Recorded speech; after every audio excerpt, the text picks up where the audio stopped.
दोस्तों आज की वीडियो में मैं आपको टेंस बताऊंगा। हिंदी में बोले तो काल। ये इंग्लिश का एक ऐसा टॉपिक है जो मेरे हिसाब से आज भी एक समस्या बना हुआ है बहुत से स्टूडेंट्स के लिए, क्योंकि टीचर्स तो इसको पढ़ाने के लिए पढ़ाते हैं लेकिन स्टूडेंट इसको समझने की बजाय रट्टा मारने लग जाते हैं। लेकिन उसकी भी एक वजह है जी, टेंस, काल। तो दोस्तों सबसे पहले तो टेंस यानी कि काल। काल कितने टाइप के होते हैं? 3 टाइप के, वर्तमान काल, भूतकाल और भविष्य काल। Present, past and future. वर्तमान काल जो अभी चल रहा है, भूतकाल जो बीत चुका है, जो जा चुका है, और भविष्य काल जो आने वाला है। इन 3 कालों के अलावा भी कोई काल होता है क्या? नहीं होता ना। तो चलो आगे। अब वर्तमान काल यानी कि प्रेजेंट टेंस, भूतकाल यानी कि पास्ट टेंस और भविष्य काल यानी कि फ्यूचर टेंस, इन तीनों को 4 हिस्सों में बांटा गया है। और अच्छी बात यह है कि ये 4 भाग कुछ इस तरह से बांटे गए हैं कि आसानी से याद हो जाए, ज़्यादा कुछ समझने की ज़रूरत नहीं है, बस नाम का फ़र्क है। वो आगे समझ में आएगा। अगर एक चीज़ समझ में आ गई तो बाकी चीज़ें भी समझ में आ जाएगी धीरे धीरे। अब ये 4 भाग कौन से हैं जिनमें इनको बांटा गया है? इन तीनों को 4 भागों में बांटा गया, 4 × 3 = 12। तो अब ये 4 भाग कौन से हैं समझते हैं। पहला भाग है इंडेफिनेट। अब इंडेफिनेट को हम हिंदी में बोलते हैं कोई काम तय ना होना, अनिश्चित। इसमें ऐसे वाक्य आते हैं जिनका समय निर्धारित नहीं होता, यानी कि वो कब शुरू हुए और कब खत्म होंगे। जैसे मैं फुटबॉल खेलता हूँ, आई प्ले फुटबॉल। कब से खेलता हूँ, कब तक खेलूँगा, पता नहीं। मैं हिंदी बोलता हूँ, कब से बोलता हूँ, कब तक बोलूँगा, पता नहीं। I speak Hindi. मतलब ऐसे वाक्यों में हमको समय का पता नहीं है, यानी कि डिफाइन नहीं है समय यहाँ पे, और तभी हम इसको बोलते हैं इंडेफिनेट टेंस। अब चलते हैं दूसरे भाग की तरफ, कंटिन्यूस टेंस। कंटिन्यूस को हम हिंदी में बोलते हैं चलते रहना, जारी रहना कोई काम। इस भाग के अंदर भी हमें काम कब शुरू हुआ कब खत्म होगा इसका मालूम नहीं, लेकिन इसमें काम चल रहा है इतना हमें मालूम है। जैसे उदाहरण के लिए मैं फुटबॉल खेल रहा हूँ, आई एम प्लेइंग फुटबॉल। कब से खेल रहा हूँ, कब तक खेलूँगा, कुछ पता नहीं। काम मेरा कंटिन्यू चल रहा है, तो ये आ गया कंटिन्यूस में। तीसरा टेंस आता है परफेक्ट टेंस। वो टेंस जिसमें काम के हो जाने का, पूरा हो जाने का बोध होता हो, मतलब कोई काम कंप्लीट हो चुका है। जैसे मैं फुटबॉल खेल चुका हूँ, चुकी हूँ, चुके हैं, ये सब चीज़ें क्या बताती हैं? कि काम हो चुका है। और ये चीज़ किस में आती है? परफेक्ट टेंस में। अब 3 भाग हो चुके हैं, चौथा भाग है परफेक्ट कंटिन्यूस टेंस। अब ये चीज़ क्या होती है इसको थोड़ा ध्यान से समझना, कान खोल के। परफेक्ट का मतलब पिछले वाले टेंस में हमने क्या समझा था? कोई काम कंप्लीट हो चुका है। और कंटिन्यूस उससे पिछले वाले में कि कोई काम जारी है। तो परफेक्ट कंटिन्यूस टेंस में क्या आता है? कोई काम हो भी चुका है और फिलहाल जारी भी है। ढंग से बोलूं तो कोई काम किसी समय से प्रारंभ होकर प्रतिदिन अंशतः पूर्ण होकर आने वाले समय में भी जारी रहेगा। समझ में नहीं आया ना? नहीं आएगा, उदाहरण से आएगा। मैं सुबह से फुटबॉल खेल रहा हूँ। सुबह से, किसी समय से खेल रहा हूँ, सुबह से खेल रहा हूँ। कंटिन्यू है, अभी भी खेल रहा हूँ, और फिलहाल अभी खेल रहा हूँ तो आगे भी खेलूँगा। इस चीज़ का बोध हो रहा है हमको। एक और उदाहरण ले लो इसमें। मैं पिछले 5 सालों से हिंदी बोल रहा हूँ। पिछले 5 सालों से हिंदी बोल रहा हूँ, अभी भी बोल रहा हूँ और आगे भी बोलूँगा। तो ऐसे वाक्य किस टेंस में आते हैं? परफेक्ट कंटिन्यूस टेंस में। तो दोस्तों यहाँ पे हम लोगों ने 4 भाग समझ लिए। एक बार वापस रिपीट कर देता हूँ। Indefinite tense, continuous tense, perfect tense, perfect continuous tense. Indefinite में वो वाक्य आते हैं जिनका टाइम डिफाइन नहीं होता, निश्चित नहीं होता, कब शुरू हुए कब खत्म होंगे। कंटिन्यूस टेंस में वो वाक्य आते हैं जिनमें काम चल रहा है, जारी है, कंटिन्यू है। इसमें भी काम कब चालू हुआ कब खत्म होगा इसका हमें पता नहीं है। परफेक्ट टेंस में वो वाक्य आते हैं जिनमें काम पूरा हो चुका है, खत्म हो चुका है। और लास्ट है परफेक्ट कंटिन्यूस टेंस, जिसमें कोई काम किसी समय से शुरू हुआ, पूर्ण हो चुका है और आगे आने वाले समय में जारी रहने का बोध होता है। आई होप यहाँ तक क्लियर है। ठीक है, अब दोस्तों इस टेंस के इन्हीं चारों भागों को हम लोग इन तीनों काल में फिट करेंगे, प्रेजेंट, पास्ट और फ्यूचर। वर्तमान, भूत और भविष्य, इन तीनों में इन चारों टेंसेस को हम लोग फिट करेंगे। करना कुछ नहीं है, बस नाम उठा करके आगे रख देना है। जैसे प्रेजेंट का present indefinite, present continuous, present perfect, present perfect continuous. Past का past indefinite, past continuous, past perfect और पास्ट परफेक्ट कंटिन्यूस। फ्यूचर का future indefinite, future continuous, future perfect और फ्यूचर परफेक्ट कंटिन्यूस। तो टोटल कितने भाग हो गए? एक एक के अगर 4-4 हुए तो तीनों के हो गए 4 या 12। और इन्हीं 12 भागों को समझाने का मैंने आज वादा किया था, तो जरूर समझाऊंगा। लेकिन उससे पहले मैं आपको बता दूं, अगर ये 12 भाग आपने समझ लिए तो पूरे टेंस समझ लिए, क्योंकि ये सारे टेंस इन्हीं 12 भागों में है दोस्तों। लेकिन ये 12 भाग हमें आसानी से समझ में आए, इसके लिए मैं सुविधा करना चाहता हूँ। यानी इनको समझने से पहले एक चीज हम समझ लेते हैं, बहुत ही इंपॉर्टेंट चीज है, इसको समझे बिना हम टेंस नहीं समझ सकते। सब्जेक्ट, ऑब्जेक्ट और वर्ब, ये तीन नाम आपने कहीं ना कहीं, किसी ना किसी, कोई ना कोई जगह पे जरूर सुने होंगे। इन तीनों में सबसे महत्वपूर्ण चीज है वर्ब। वर्ब को हम हिंदी में बोलते हैं क्रिया, या कह लो कोई काम। सब्जेक्ट का मतलब कोई भी व्यक्ति, जैसे मैं, तुम, रमेश, सुरेश, गीता, सीता वगैरह वगैरह। और ऑब्जेक्ट का मतलब कोई चीज, कोई वस्तु। अब ये तीनों मैंने बता दिए, तीनों समझ में आने के लिए हमको एग्जाम्पल लेने पड़ेंगे। पहला एग्जाम्पल मैं लेता हूँ, मैं फुटबॉल खेलता हूँ। I play football. इसमें आई सब्जेक्ट है, फुटबॉल ऑब्जेक्ट है और प्ले वर्ब है, क्रिया है। अब आपने वर्ब की फर्स्ट, सेकंड और थर्ड फॉर्म का नाम तो सुना ही होगा। ये किस काम आती है समझाता हूँ। देखिए, अभी हमारे पास वाक्य है मैं फुटबॉल खेलता हूँ, आई प्ले फुटबॉल। इसमें प्ले जो है ये वर्ब है और प्ले वर्ब की फर्स्ट फॉर्म है। अब मान लो इसी की जगह हमारे पास वाक्य होता कि मैं फुटबॉल खेलता था, तो ये फर्स्ट फॉर्म जो है वर्ब की, ये बदल जाती सेकंड फॉर्म में, यानी कि प्ले की जगह प्लेड हो जाता, आई प्लेड फुटबॉल। यहाँ पे सब्जेक्ट चेंज नहीं हुआ, ऑब्जेक्ट चेंज नहीं हुआ, सिर्फ वर्ब की फॉर्म चेंज हुई। फर्स्ट फॉर्म से वर्ब की सेकंड फॉर्म हो गई, प्ले बन गया प्लेड।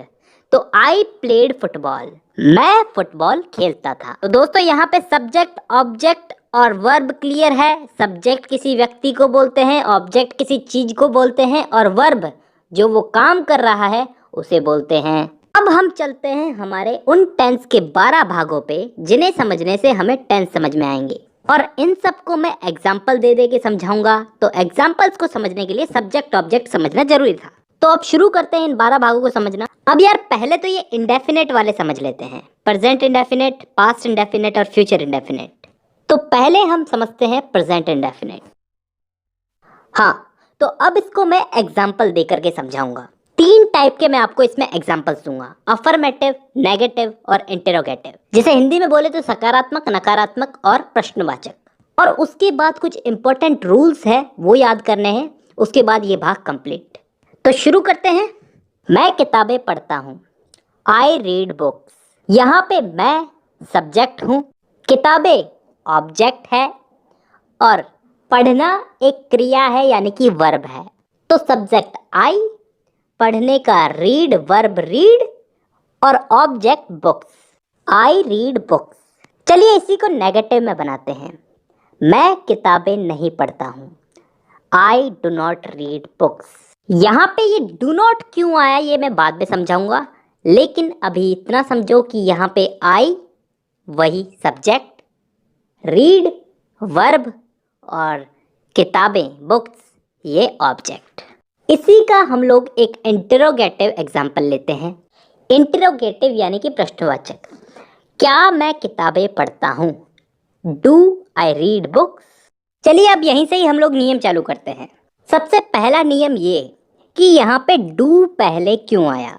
तो दोस्तों कोई भी वाक्य अगर क्या, कब, कहाँ, कैसे, क्यों इन शब्दों से चालू होता है तो सब्जेक्ट के पहले, मतलब यहाँ पे सब्जेक्ट आई है यानी कि मैं हूं, तो इस आई के पहले डू या फिर डज का प्रयोग किया जाएगा। लेकिन यहाँ पे डू का प्रयोग ही क्यों किया गया? डज का प्रयोग भी किया जा सकता था।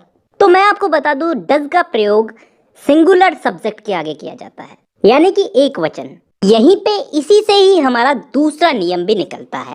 मैंने आपको बताया था यहाँ पे डू नॉट क्यों आया, ये मैं आपको बाद में बताऊंगा, तो अब बताता हूँ। देखिए यहाँ पे अगर आई की जगह कोई सिंगुलर नाउन होता, ही, शी, इट वगैरह, तो यहाँ पे डज नॉट का प्रयोग होता। और क्योंकि आई एक प्लूरल नाउन है तो इसके साथ डू नॉट का प्रयोग होगा। अब इस आई रीड बुक्स वाले सिंपल सेंटेंस को क्यों छोड़े? इसके साथ भी एक छोटा सा नियम है।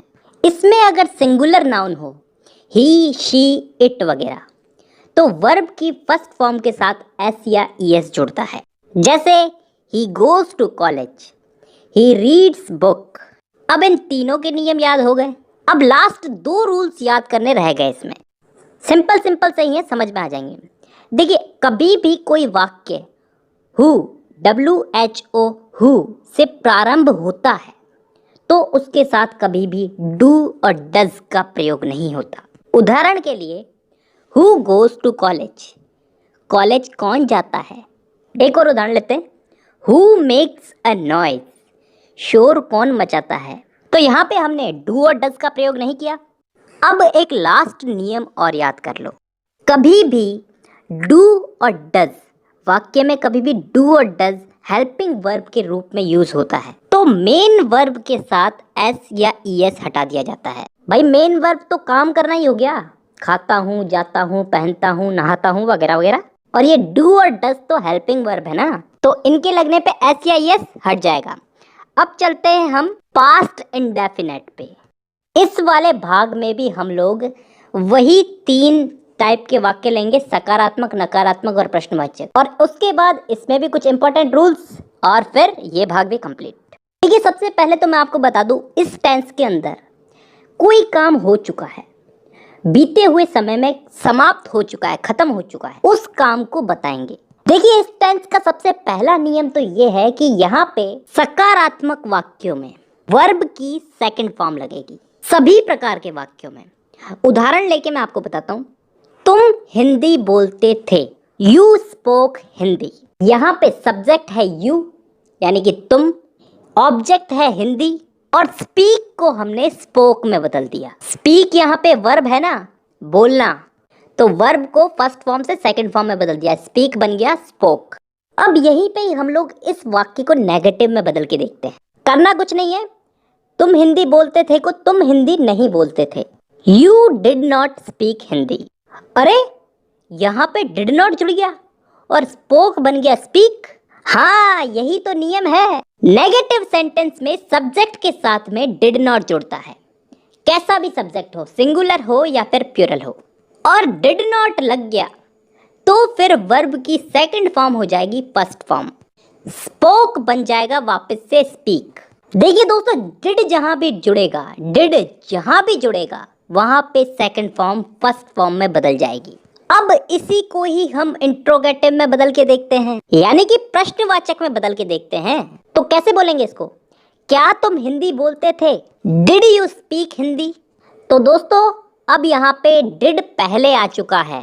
प्रेजेंट इंडेफिनेट में हम लोग डू डज का प्रयोग कर रहे थे प्रश्नवाचक वाक्यों में, पहले हम डू डज ही तो लगा रहे थे ना, यहाँ पे हम डिड से वाक्य प्रारंभ करेंगे। डिड यू स्पीक हिंदी, और स्पीक यानी कि वर्ब की फर्स्ट फॉर्म, स्पोक नहीं है यहाँ पे, स्पीक है, तो स्पीक यहाँ पे इसलिए आया है क्योंकि डिड लग गया यहाँ पे, और डिड जहां भी लगेगा वहां पे वर्ब की फर्स्ट फॉर्म आएगी ही आएगी। ठीक है, ये तीनों वाक्यों में तीनों के नियम याद हो गए। अब एक लास्ट नियम और याद कर लो, पिछले वाला ही है, हु, WHO हु से प्रारंभ होने वाले वाक्यों में डिड का प्रयोग नहीं करते। उदाहरण के लिए कॉलेज कौन गया, हु वेंट टू कॉलेज, यहाँ पे डिड नहीं आया ना, और डिड नहीं आया तो वर्ब की फर्स्ट फॉर्म तो सेकंड फॉर्म में बदलेगी। हु वेंट टू कॉलेज, यहाँ पे वेंट जो है वर्ब की सेकंड फॉर्म है। Go went gone, go first form, second form went और थर्ड फॉर्म गॉन। अब हमारा ये भाग भी कंप्लीट हो गया। अब हम चलते हैं अगले भाग में, यानी कि फ्यूचर इंडेफिनिट टेंस में। इसमें भी वही 3 टाइप के वाक्य, अफर्मेटिव, नेगेटिव और इंट्रोगेटिव, उसके बाद कुछ इंपॉर्टेंट रूल्स और फिर आज की क्लास की छुट्टी। तो शुरू करते हैं। देखिए, इस वाले टेंस में भविष्य में होने वाले किसी भी काम, कोई सा भी काम हो, उसके लिए इस टेंस का उपयोग करते हैं। जैसे मैं अफर्मेटिव सेंटेंस में एक एग्जांपल लेता हूं, आप हिंदी बोलेंगे, यू विल स्पीक हिंदी। यहाँ पे विल लग जाएगा, विल, ठीक है। इसके साथ वर्ब की फर्स्ट फॉर्म लगेगी। देखिए, यहाँ पे मैंने स्पीक बोला है, स्पोक नहीं बोला, तो बस इतना याद रखना है। देखिए, शैल और विल का उपयोग होता था पहले, लेकिन अब ये लफड़ा नहीं है, तो आप सिर्फ विल याद रखो, हर वाक्य में विल ही लगेगा। अब इसी को ही हम नेगेटिव में लेते हैं। आप हिंदी नहीं बोलेंगे, you will not speak Hindi. यहाँ पे कुछ फर्क दिखा आपको? यहाँ पे बस नॉट शब्द जुड़ा है। नॉट शब्द कहाँ जुड़ा है? विल के बाद और वर्ब से पहले। वर्ब क्या है हमारी यहाँ पे? स्पीक। काम तो स्पीक तो बोलना ही कर रहे हैं ना, तो वर्ब से पहले नॉट लग गया, विल के बाद नॉट लगा है। अब एक इंट्रोगेटिव एग्जाम्पल लेते हैं। क्या तुम हिंदी बोलोगे? Will you speak Hindi? यहाँ पे क्या हुआ है? कुछ फर्क दिख रहा है? विल जो है ये आगे आ चुका है। इंट्रोगेटिव सेंटेंस में विल को सब्जेक्ट के आगे यूज करते हैं, बस इसके अलावा कोई और रूल याद नहीं रखना। तो दोस्तों, आज की वीडियो में हम लोगों ने इंडेफिनेट को कंप्लीट समझ लिया। आज की वीडियो में हमने प्रेजेंट इंडेफिनेट, पास्ट इंडेफिनेट और फ्यूचर इंडेफिनेट समझ लिए हैं।